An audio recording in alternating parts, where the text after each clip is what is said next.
কাকা কোথায় যাচ্ছেন? দাঁড়ান একটু দাঁড়ান, চলে আসেন গাড়ি চলছে। ঘাস কাটতে যাচ্ছেন? কিসে খাওয়াবেন? ছাগলের না গরুর খাওয়াবেন? ছাগল ছাগল বাড়ি কোথায়? ছাগলে একটু ভূত পড়াই আর কি কাজ করেন? তারই ঘাস কাটি। শুধু ঘাস? হ্যাঁ শুধু ঘাস। কটাগুলো আছে ছাগল? তা 5-6টা আছে। আর কি আছে বাড়ি? আর কিছু নেই। চলে কি করে?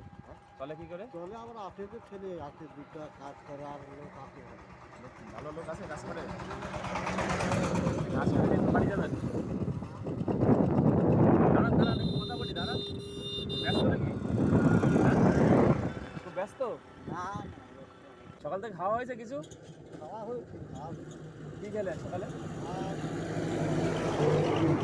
ভাত রান্না করছে, ভাত আছে, ডাল করছে। আচ্ছা,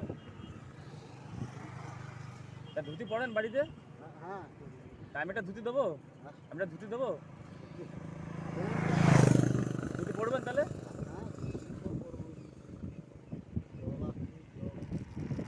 বৃষ্টি আসছে? আসুক, বৃষ্টি আসলে আর কি করা। দেখেন এর মধ্যে কোনটা পছন্দ হয়, নেন একটা ধুতি নেন। পয়সা লাগবে না তো, আমার ছেলে এমনি দেবে, ধরেন নেন একটা। ঠিক আছে, বৃষ্টি এসে গেল তো, এখন বৃষ্টির মধ্যেই যাবেন? ধুতি বস্তার মধ্যে রাখলেন? ভিজে যাবে? এই বৃষ্টি আসবে না, এই যে মেঘ চলে যাচ্ছে, আবার বৃষ্টি থেমে যাবে। এই কমে গেছে বৃষ্টি। হ্যাঁ আচ্ছা তাহলে ঠিক আছে, আসেন তাহলে। ঠিক আছে।